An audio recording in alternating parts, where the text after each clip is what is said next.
আমি চাই গো আমার স্বামী হোক হাফেজ মাওলানা। কি বলছেন? ওরে বেনামাজি এমবিবিএস, ওরে বেনামাজি এমবিবিএস ইঞ্জিনিয়ার চাই না দিনের তামান্না। ওই আমি চাই গো আমার স্বামী হোক হাফেজ মাওলানা। বলছে কেন? যে যার দিলেতে আছে গাথা আয়াতে কোরআন, সর্বদা যার নজর খিয়াল মসজিদের আজান। যার দিলেতে আছে গাথা আয়াতে কোরআন, সর্বদা যার নজর খিয়াল মসজিদের আজান। ও যার রুজি রুটি থাকবে হালাল, যার রুজি রুটি থাকবে হালাল, হারাম কোনো থাকবে না দিনের তামান্না। ওই আমি চাই গো আমার স্বামী হোক হাফেজ মাওলানা।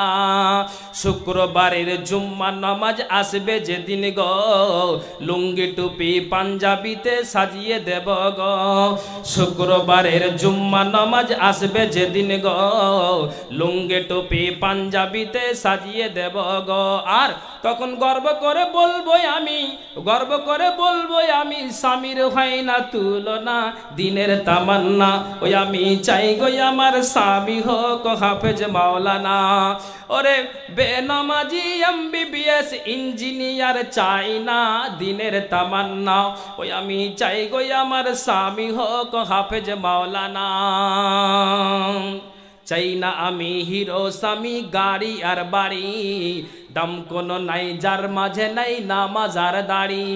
চাই না আমি হিরো স্বামী গাড়ি আর বাড়ি, দাম কোনো নাই যার মাঝে নাই নামাজ আর দাড়ি। ওই আমি জেনে বুঝে নিজের পায়ে, ওই আমি জেনে বুঝে নিজের পায়ে কুড়হল মারতে পারবো না দিনের তামান্না। ওই আমি চাই গো আমার স্বামী হোক হাফেজ মাওলানা। বন্নি আমিন কি কথা আজ দেখো লিখে যায়, যেই ঘরে বিবি স্বামী নামাজে বন্দি রয়। বন্নি আমিন কি কথা আজ দেখো লিখে যায়, যেই ঘরে বিবি স্বামী নামাজে বন্দি রয়। সেই ঘরে তো খোদার দয়াই, সেই ঘরে তো খোদার দয়, ঝরে খোদার করোনা দিনের তামান্না। ওই আমি চাই গো আমার স্বামী হোক হাফেজ মাওলানা। কেন চাইছে? আল্লাহর ভয় যদি আমার ভিতরে থাকে, আর একটা আলেমকে যদি পেয়ে যাই, অটোমেটিকলি শরীয়তের কথা বলবে, ভিতরে আল্লাহর ভয় আমার অবশ্যই চলে আসবে। কাজে এটা আমার মনের তামান্না, মনের তামান্না। তো আপনি মাথার কাপড় খুলে জালসা শুনতে আসছেন, মাথার ওন্ডিটাকে খুলে জালসা শুনতে আসছেন, আল্লাহর ভয় তো ভয় নাই, আর আশা করছেন যে মুলবিকে আমি একটা পেতে চাই। মুলবিকে পাবে, মুলবির কাছে মুলবি থোক না চিরে দিবে? জি, থাকতে হবে ইমান, থাকতে হবে আল্লাহর ভয়। এই মনের তামান্না যে আমি চাইছি যে ভিতরে আল্লাহর ভয়, শরীয়তের কথা বলবে, জ্ঞান আসবে, অটোমেটিকলি জ্ঞান চলে আসবে।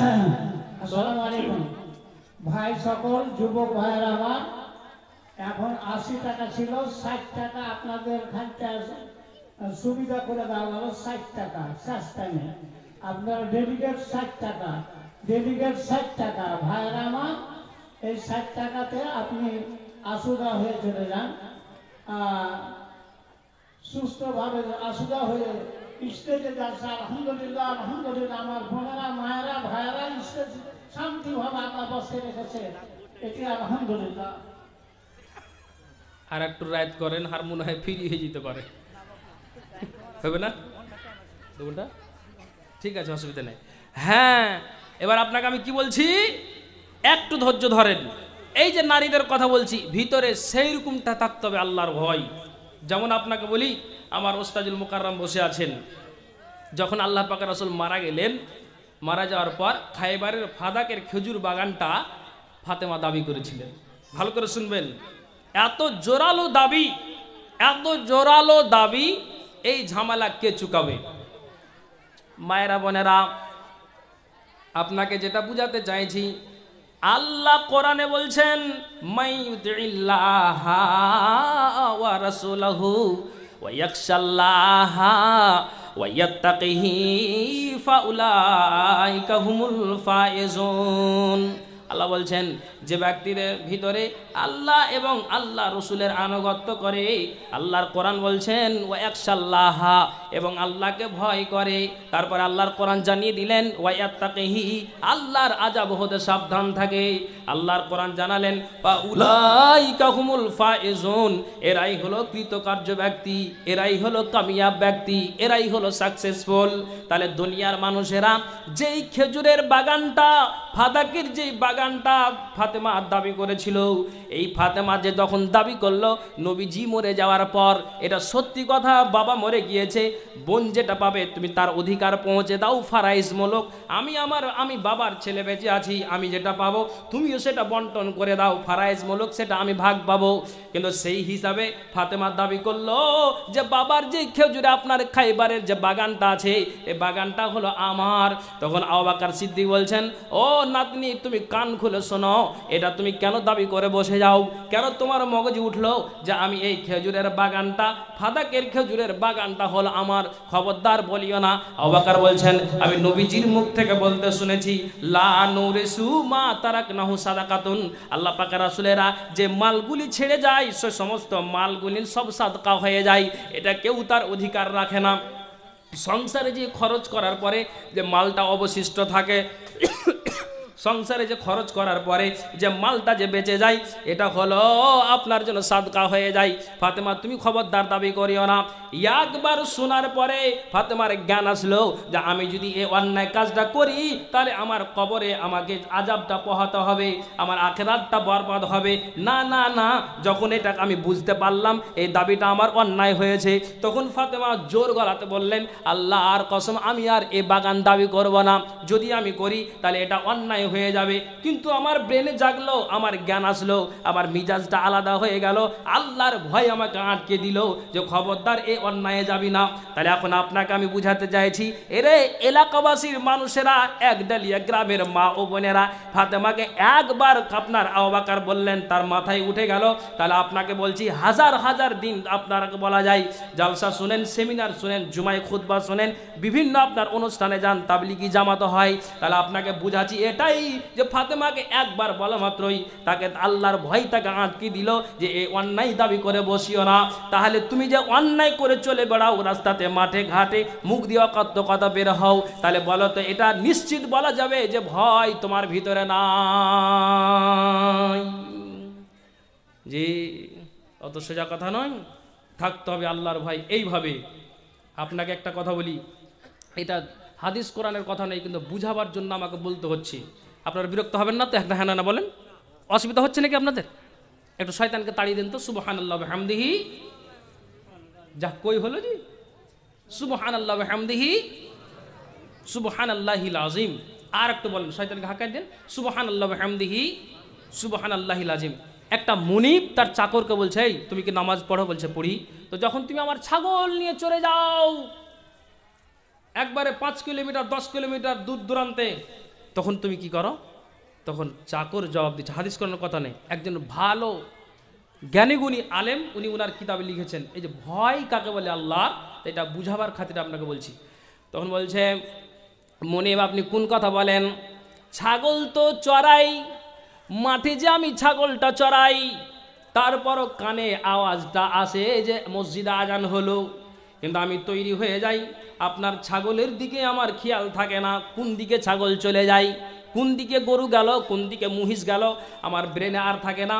যখনই আল্লাহর ডাকে আমি সাড়া দিই, আল্লাহর যখন মসজিদের ডাক হয়, তখন আমি কি করি, সুন্দর করে কোনো একটা জায়গাতে আমি কি করলাম, মনিব গো আপনার বাড়ি থেকে যাকে করে বোতলে করে বড় বোতলে পানি নিয়ে যাই।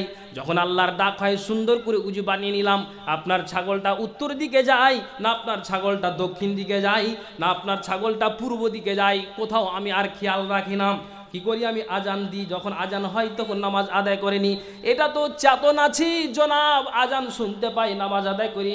কিন্তু যেই দিন আমি যখন বাড়ি ফিরে যাই, তা আমি আমার বিবিটাকে নিয়ে যে পার্শ্বে ঘুমিয়ে আছি, এইদিকে মসজিদ আজান দিল আসসালাতু খায়রুম মিনান নাওম, তার তর্জমা কি হলো, উঠে যাও, ঘুমের চাইতে নামাজ উত্তম। তখন আমার মরণকে স্মরণ হয়, আমার ব্রেনে এটা জেগে যায়, আল্লাহর ভয় আমার ভিতরে আছে, চট করে আমি উঠে গেলাম।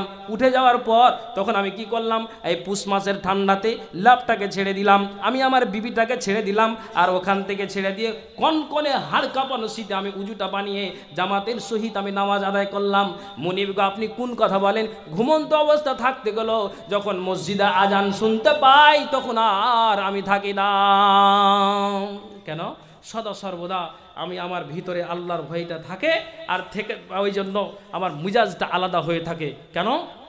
কবি এই জন্য বলেছেন কি, মौत को मत दूर समझो, কবি বলছেন मौत को मत दूर समझो, मौत है हर दम करीब, तुमको महलत न देवेगी लब हिलाने आए गरीब, मौत की परवाना जिस घड़ी में आबी तेरी सामने, इतना फुर्सत न मिलेगी कुछ महबूबा को देखने।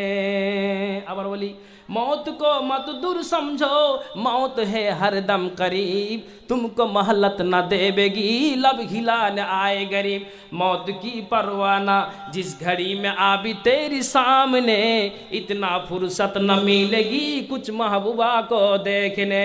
মুনিব গো, আমার সদা সর্বদা মরণটাকে খেয়াল হয়। একজন উর্দু কবির এই কবিতাটা আমার স্মরণ হয়, মতকে দূরে ভাবিও না, সব সময় তোমার নিকটে আছে, সব সময় তোমার কাছে আছে। কাজে আমি মতটাকে কাছে থেকে আমি এটা মনে করি, আর আমি নামাজটা আদায় করি। কেননা যখন মালাকুল মত চলে আসবে, কোথায় বাপ আছে রে, দাদা আছে রে, ভাই আছে রে, বোন আছে রে, এক টাকা মহব্বতের বিবিটাকেও সুযোগ থাকবে না দেখার।